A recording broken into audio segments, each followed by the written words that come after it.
Here's just some the topics of what I want to go through today.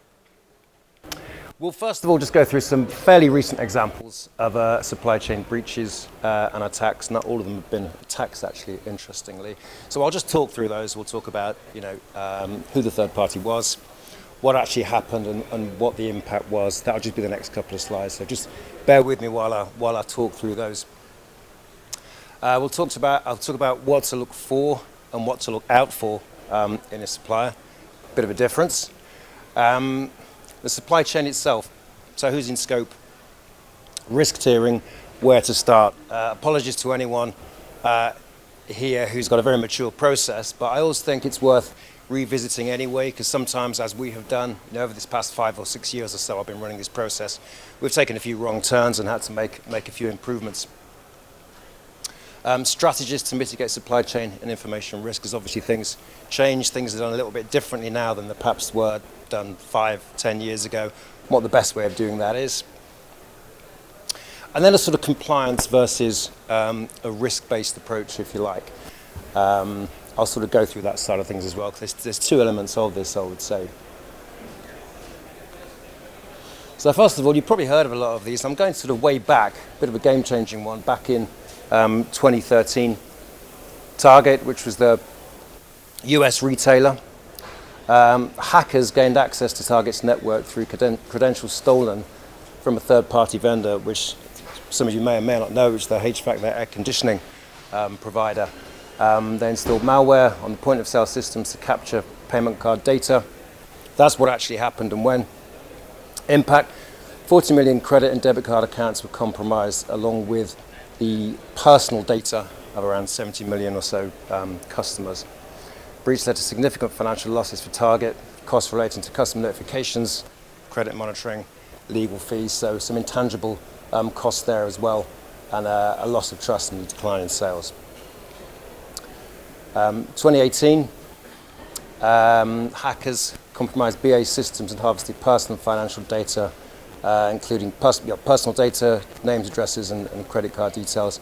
Around 380,000 transactions were affected, with sensitive data being stolen. So initially, the initial fine proposed was 183 million, which was reduced to 20 million due to COVID. So COVID did someone a favour, but it's still, as far as I'm aware, remains the highest fine imposed by the ICO.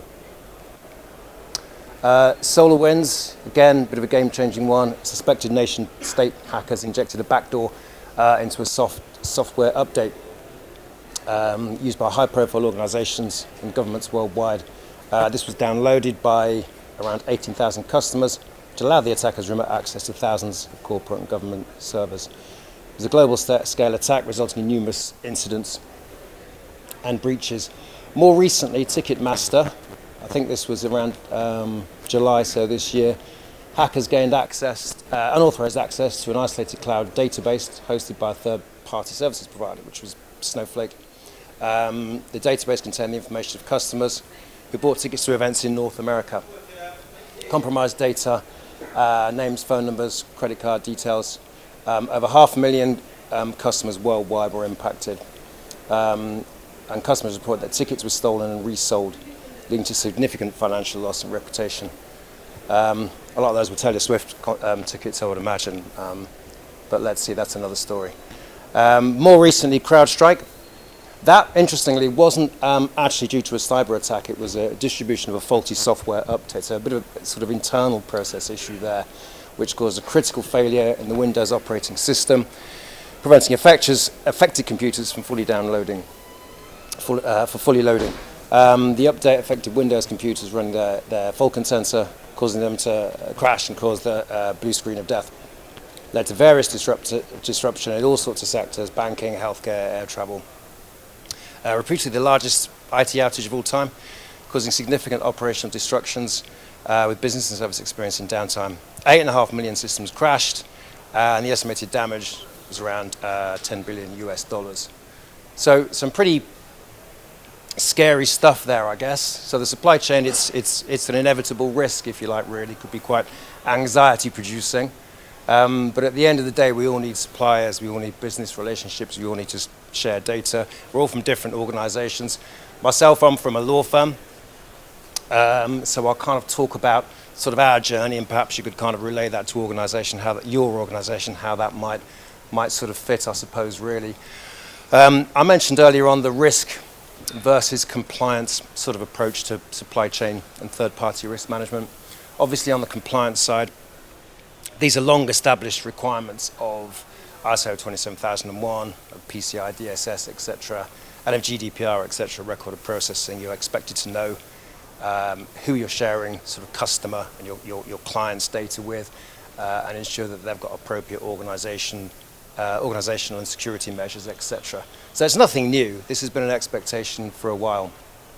But I think there's that risk approach as well, because a lot of these standards, they won't tell you exactly what to do. They'll tell you to manage your supplier risk and take appropriate action, whatever that might look like. And depending on the size and nature of your organization, in order to might look at that differently. So it's about thinking about that yourself, I think, really, rather than sort of reading a script and doing things that way.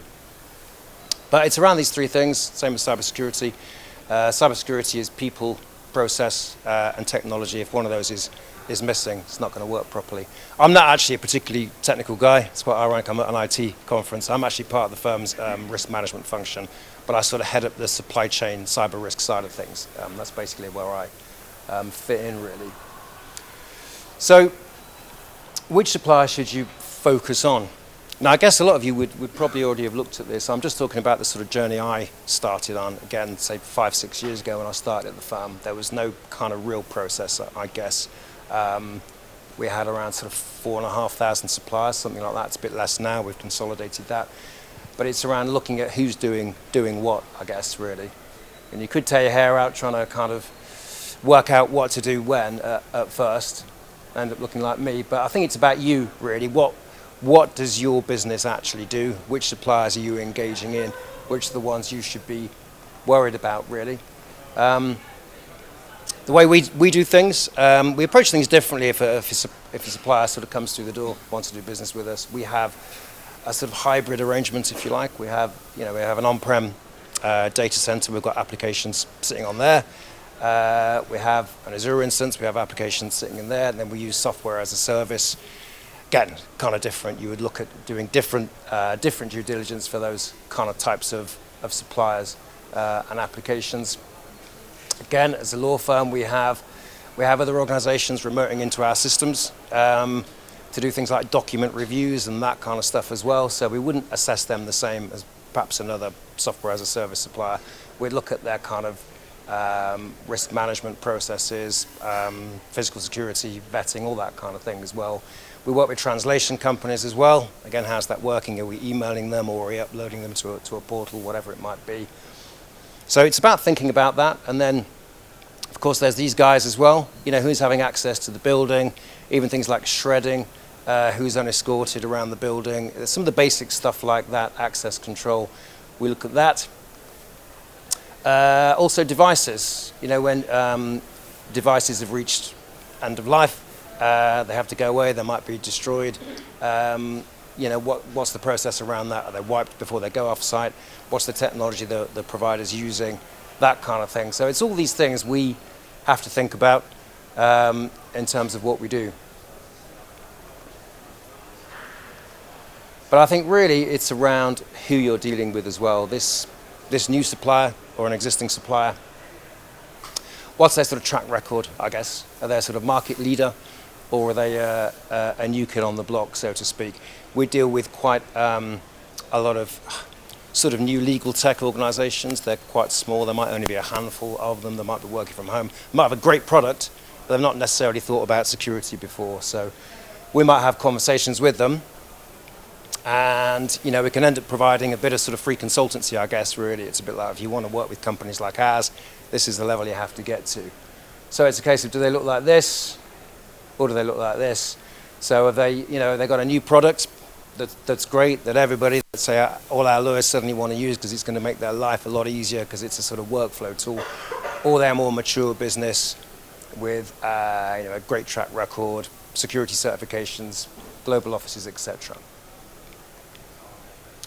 So I think the first steps we do, you can look at certifications, I guess. That's what we would do.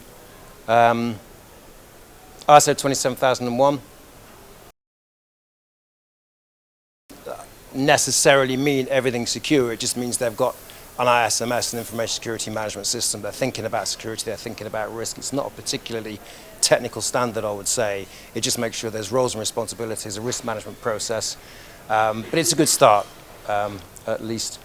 Other standards there, PCI DSS, whether they have a SOC 2 report you could get hold of. This is before we've sort of done anything really and engaged with them, I guess. There's Cyber Essentials Plus, which is a more sort of technical standard, I guess you'll be aware of. So Cyber Essentials, more self-certified for smaller organizations. Cyber Essentials Plus, such as ours, sort of formal audit process, and that would look at things like, you know, devices, patching, vulnerability management, etc. Different to ISO 27001, which is less technical, which looks more at the, I would say, people and process side of things. But either way, it's around the scope of those certifications as well. If somebody claims to have a certification, whether it's Cyber Essentials or ISO, it's just ensuring that scope is in the service that they're presenting to you. It's not that that certificate perhaps covers, you know, one particular function in another part of the world or something like that. So these are things to look out for. Have they published a security white paper as well? That can be quite useful. If they've done that, that's good. Shows they've thought about that. There could be a document, you know, with network diagrams, how they secure their network. Do they have a SOC? All that kind of stuff. Do they have a CISO? Whatever it might be. These all sort of help, are sort of first steps, I suppose.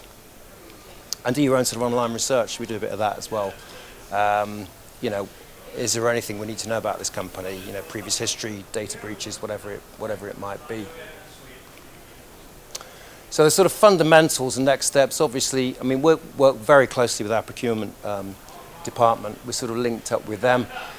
Your contractual terms, obviously, you want everything around security best practice. That's everything from vulnerability management, risk management. We sort of align it to 27001, roles and responsibilities, right to audit, all that sort of stuff as well.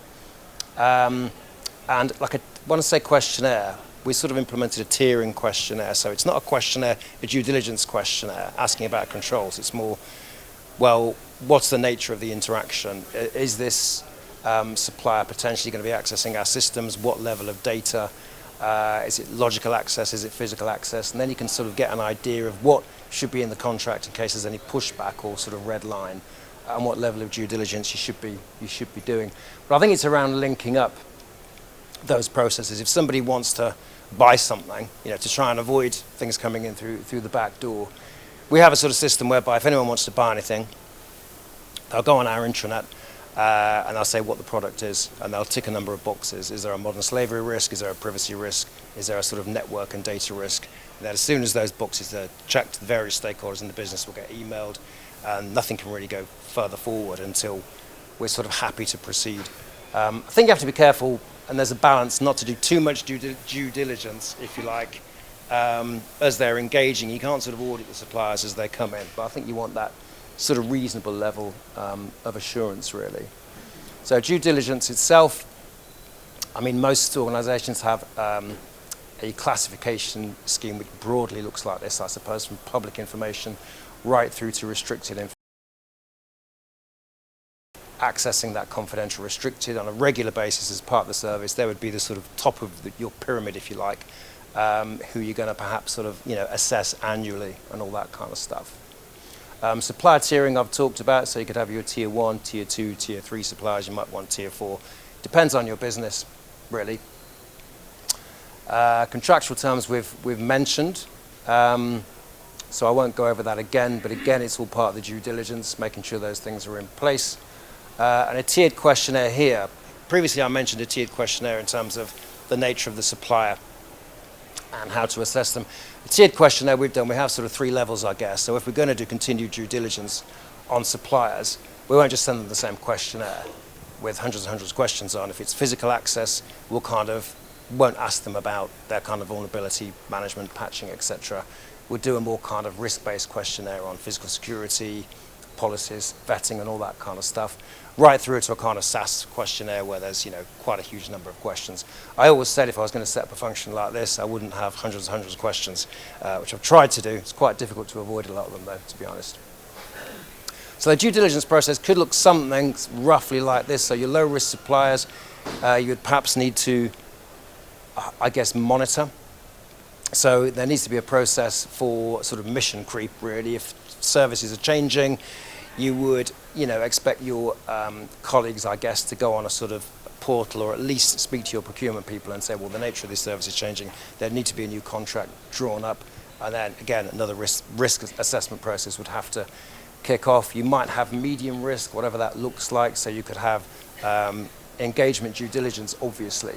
Revalidation reviews, you could look at them perhaps every couple of years or every year. You might not do a big bang audit or something like that. But it's about sort of keeping an eye on them, I suppose. And then your critical high risk. So that could be a full site audit or remote audit with continuous monitoring. Pre-COVID, we used to get a lot of banks and a lot of public sector organizations coming, and they tend to be done sort of via Teams now, which is quite handy, that you can sort of share information. You might not want to send stuff out, because I sit on the other side of the fence as well. I sit on both sides, if you like. So I'm in the firing line when the kind of banks, public sector organizations come in. And there's a lot of tools that can help with that process, which I'll sort of come on to as well. But I think the most important thing is to be collaborative. I think the title of this presentation is Friend or Foe.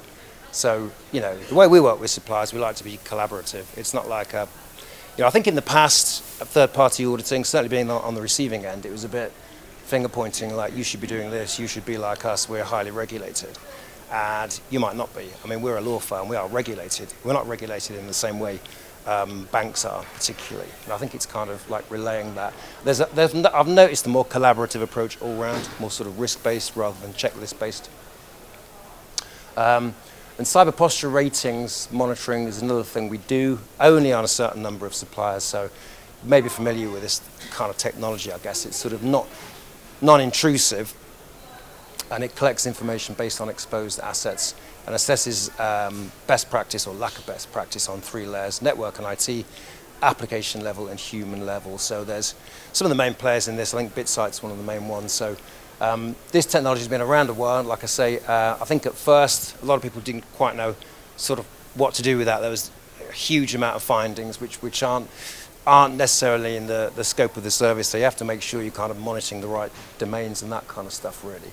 But ultimately, it's like this, really. It just looks from the outside. Does the house look like that on the left, or does it look like that on the right? If it looks like that on the right, is the CCTV switched on, or are there any gaps in the fences, etc.? And it gives you some idea. The human side can be, I guess, well, it's quite clever in a way. It would say, well, what's the size of the company? How many people do they have working in the security team? Is that about right? Have they got a CISO? And it'll give you a score. So it's not exactly accurate, but it can certainly help. Okay, so just a few takeaways to conclude. I think ask yourself what your business is and what do you most want to protect. I've kind of talked through my experience, as a law firm. Everyone's going to be different. I thought I'd just relay kind of where we've been, where we've gone, and see if you could perhaps align that to some of what I've talked about. And assess suppliers on a case-by-case basis initially. I wouldn't treat them all the same. I think that's the key. If you treat them all the same, it's not necessarily going to work. If you've got a big organization with offices all over the world, it can be quite difficult to get them to engage with your process, especially if they're a lot bigger than you are and you're not their biggest customer. On the other hand, if you're a very small startup company with only 6 people working in there, you're not so worried about their join a mover and leave a process because nobody's left there for 5 years. But you want to see something in place, obviously. So it's a case-by-case basis. Look at their track record and look at their levels of maturity. Again, I don't know what stage any of you are sort of at. We found that before we got up and running, it was good to run a manual process initially. We just worked with spreadsheets and whatever else, which wasn't ideal. But I think when we went to the market and looked at getting a platform to do this for us, we knew exactly what we needed. And I think we chose the right one in the end. That sort of worked for us. And again, if you have a mature, established process, think about it how it might be tweaked to best use resources. In my team, I have, there's only 3 of us in our team assessing all of our suppliers. We've got loads of suppliers. But, you can go on and on with this if you like, really. We have clients of ours certain banks, they're all got the same regulator. And the way they do this is very, very different. Some of them come in for 5 days and leave no stone unturned every year. And some of them, every 2 years, will just jump on a call, we'll talk about service changing, we'll talk about our certifications, and do things that way. And you can tweak things. As I say, I think I've spoke to some banks in particular that have sort of created a bit of a monster. You know, they've got this platform with all these findings on and all this stuff, and they're never really gonna get to the bottom of it. And I think be risk-based and be flexible ultimately. And I think the key word, as I mentioned earlier on, is be collaborative. Definitely, don't treat it like a sort of beat it with sticks thing. I think we're all here to work together at the end of the day. I think we started slightly late, so I've kind of whizzed through that and left a bit of time for questions. But I hope that was insightful. Thanks. Thanks so much, Mike. Round of applause for Mike.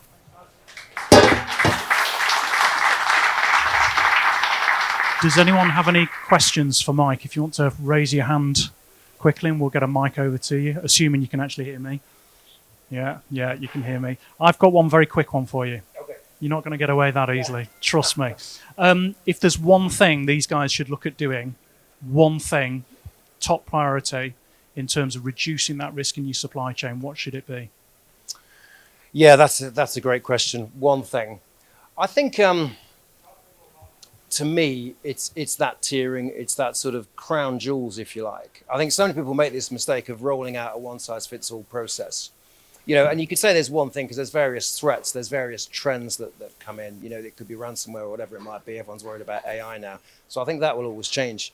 I think keep your eye on the kind of, those of the moment threats, if you like, really. But ultimately, it's around that classification of data, really. Whoever's accessing the top of that pyramid, they're the people you want to concentrate on and form good relationships with them, definitely, and talk to them.